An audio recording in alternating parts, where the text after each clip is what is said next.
Every year, roughly 7 million people walk through St. Peter's Basilica in Vatican City.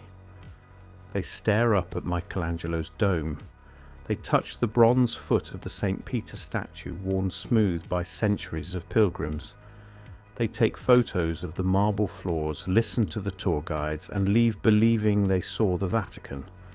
But underneath their feet, past the crypts and the papal tombs and everything a tourist is ever shown, there's another structure.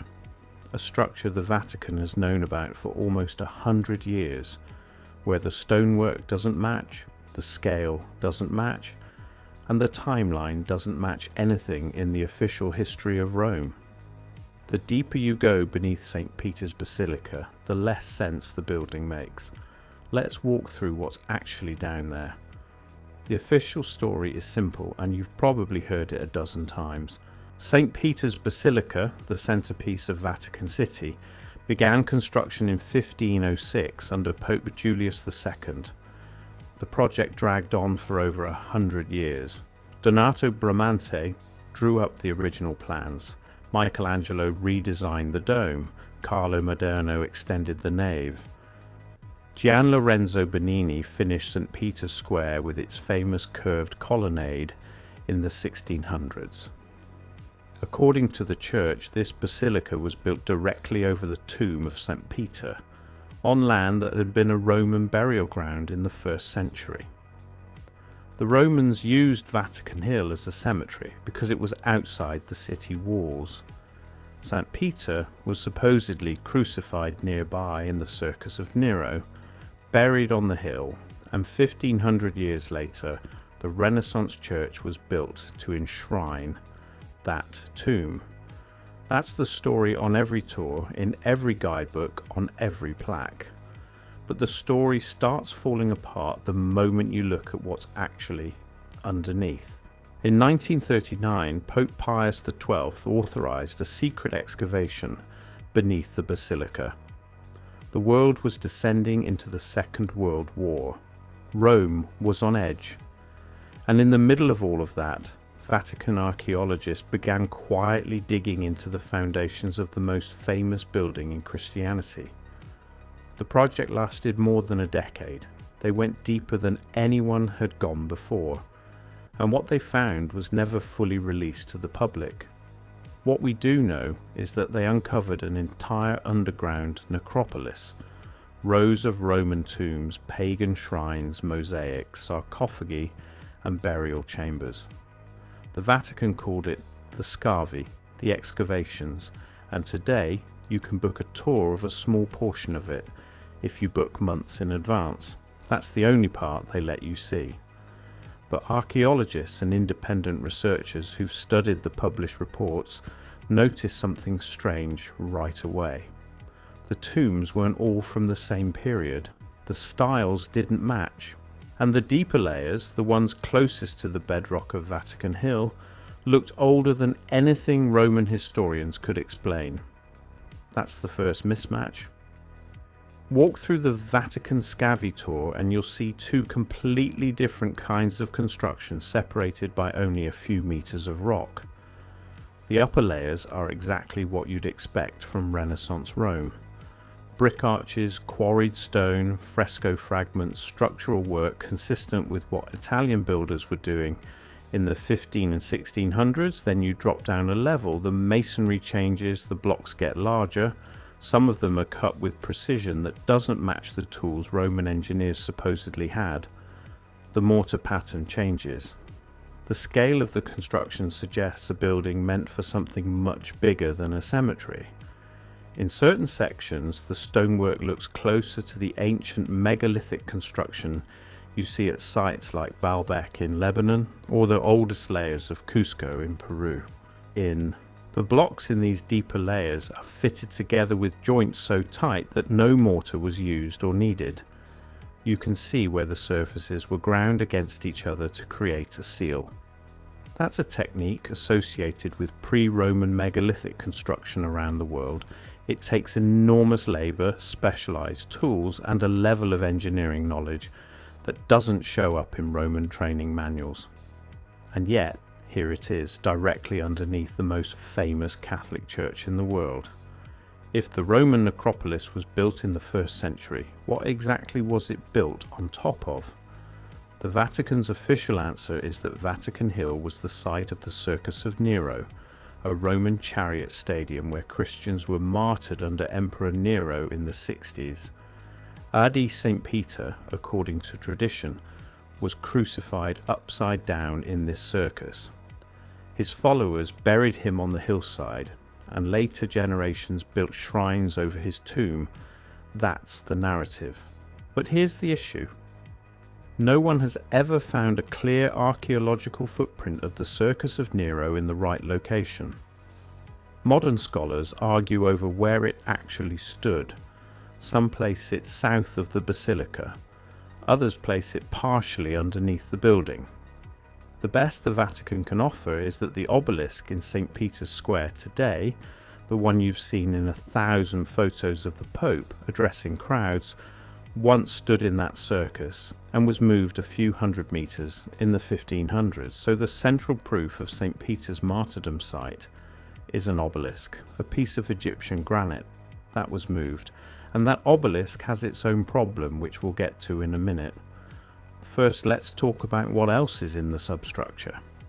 Underneath the Roman necropolis, before you hit the bedrock of Vatican Hill, archaeologists have documented pagan religious sites, shrines to Cybele, a goddess imported to Rome from Anatolia, Mithric imagery connected to the cult of Mithras, a pre-Christian mystery religion popular with Roman soldiers, fragments of older architecture that don't align with the necropolis grid, different orientations, different building techniques, different eras stacked on top of each other like geological layers. Vatican Hill, by the Church's own admission, was considered sacred long before Christianity arrived. The name Vaticanus predates the Roman Empire. Ancient writers describe prophetic rituals being performed there centuries before Christ. The hill had a religious identity that the Roman authorities inherited and the Catholic Church later absorbed. But here's the question Tartaria researchers keep asking. If you keep digging past the pagan layers, past the early Roman layers, past the pre-Roman layers, what do you hit? That's where the Vatican stops talking. Now let's talk about the obelisk. Standing in the centre of St. Peter's Square today is a single piece of red granite. 83 feet tall, weighing somewhere around 320 metric tons, cut from a quarry in Aswan, Egypt, more than 2,000 years ago. The Egyptians carved it, shaped it, and dedicated it for some original purpose we no longer know. Because the inscriptions were removed, the Roman Emperor Caligula had it shipped from Alexandria to Rome in 40 AD in a ship so enormous that ancient historians said it was one of the largest vessels ever built. It was installed in what the church calls the Circus of Nero. Then in 1586 it was dragged across Rome by 900 workers and nearly 100 horses and re-erected in St. Peter's Square under Pope Sixtus V. That's the story, but think about what it implies. The Vatican's most symbolic plaza is anchored by a stone monument that was built for a completely different religion, carved by a completely different civilization, and originally stood somewhere else entirely. The Catholic Church topped it with a cross and called it their own, and the original Egyptian dedication scraped off, erased, no record preserved of what it said. Tartaria researchers argue this is the whole story of the Vatican in miniature. Take something older, claim it, and build your narrative on top of it, while the original meaning disappears. Before we go further, if this kind of hidden history investigation interests you, subscribe to the channel. I cover one of these buried stories every week, the ones the textbooks skip over and the tour guides won't touch. Now let's get into what's really underneath the necropolis. Beyond the tombs, Vatican engineers have documented an extensive system of drainage channels, water shafts and stone-lined passages running underneath the basilica and extending out beneath Vatican City. Some of it is attributed to Roman hydraulic work, which is reasonable because the Romans were excellent engineers. But the scale of the system in certain places is larger than what a cemetery would ever require. You don't build industrial drainage for a necropolis, you build it for a city. Researchers who've studied the limited maps that have leaked out point to channels that run past the basilica, connect to older Roman infrastructure like the Cloaca Maxima, and in some cases descend to depths that have never been officially surveyed. These aren't the little drainage ditches you dig under a church. These are tunnels a person can walk through standing upright, built with fitted stones that predate the medieval layers above them. Some of the passages branch out under St. Peter's Square itself. Others head east toward the Tiber River. A few descend at steep angles toward levels that have never been mapped on any public document. Engineers who worked on modern Vatican restoration projects have described finding stone-lined shafts with no clear purpose, accessible only through hatches that were bricked over centuries ago. What was the surface level of Vatican Hill before the necropolis? What stood there? And why are there drainage and utility features that make more sense under a large occupied complex than under a burial ground? The Vatican has answered exactly 0 of these questions publicly. Deeper still is a feature known as the Red Wall. Behind the main altar of St. Peter's Basilica, in the lowest layer of the scavi, there's a wall painted in red plaster. The Vatican calls this the Red Wall and claims it enclosed the original tomb of St. Peter. Next to the wall is a small niche called the Trophy of Gaius, named after a 2nd century writer who mentioned a monument to Peter on this spot. For Catholics, this is the most sacred archaeological feature in Christianity. The Vatican claims that in the 1940s, bones were found in a hidden chamber behind the Red Wall, and after testing, Pope Paul VI announced in 1968 that these were the bones of St. Peter. But the archaeological reality is more complicated. The bones were not found in one place. They were moved. The graffiti layers on the Red Wall include inscriptions in multiple languages from different centuries. The dating of the plaster has been disputed, and the wall itself was built up against an older structure, one that shows evidence of a different construction phase entirely. The Red Wall isn't the beginning of the story, it's the Vatican's chosen starting point for the story. What came before is deliberately out of frame. Tartaria researchers argue the Red Wall is a literal example of the erasure pattern. Paint over the older structure, label the new surface as the sacred thing, bury the history underneath. Now here's where the architectural anomalies get really strange. In certain sections of the Lower Vatican, researchers who've gained limited access have reported seeing load-bearing arches, stone joints and precision-cut corners that don't fit the accepted timeline for Roman construction. There are blocks fitted without mortar so tightly that a razor blade can't slip between them. There are rooms with acoustic properties that seem deliberately engineered. Sound carries in ways that suggest the chambers were designed for ritual or broadcast. There are also doorways with perfectly level thresholds cut into single pieces of stone that weigh several tons each.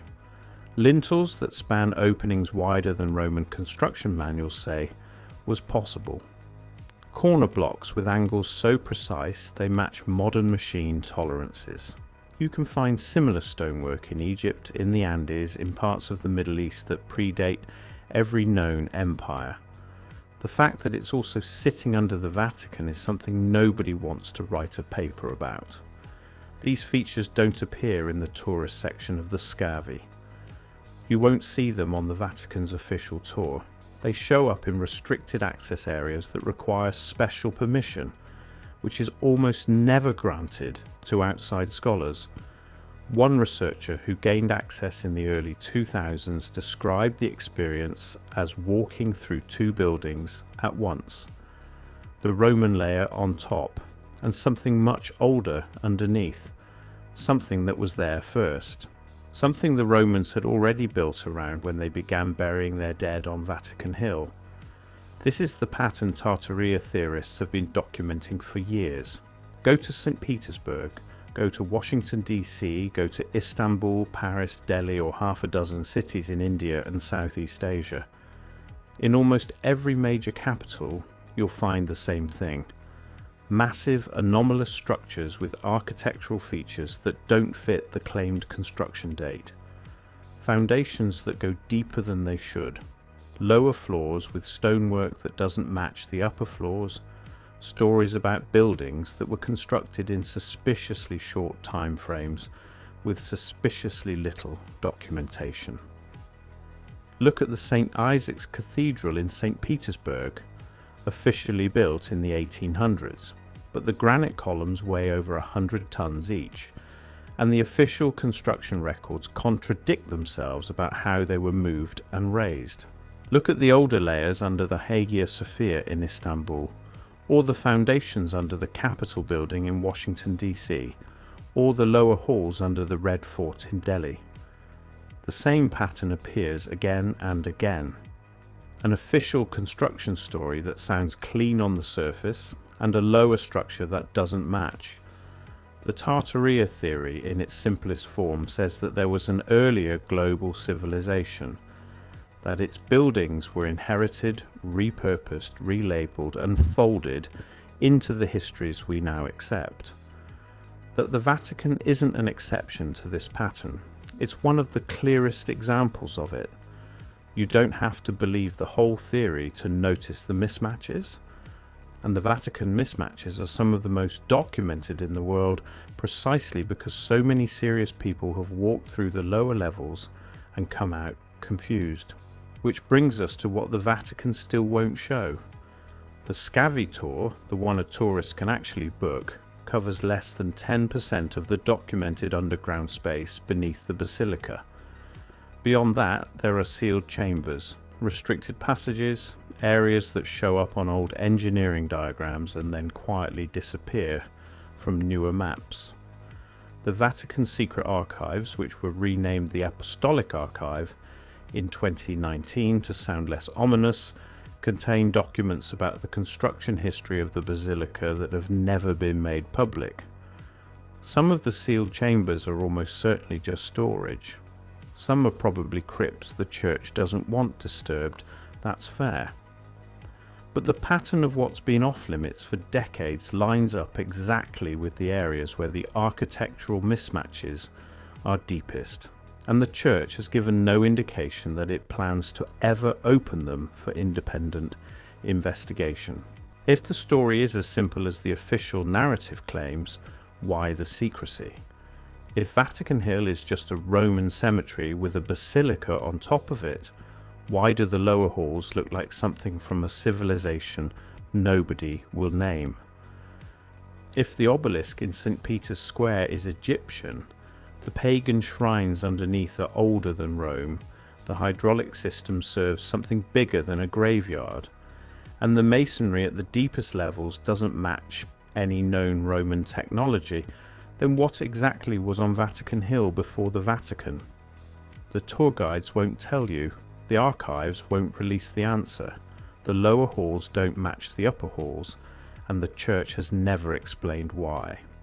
So the question stays where it's always been, sitting right underneath St. Peter's Basilica, buried.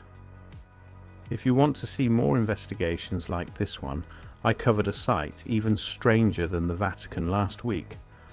A building in Eastern Europe that officially didn't exist until the 1900s, even though it appears on maps from the 1500s. The video is on screen, click it now.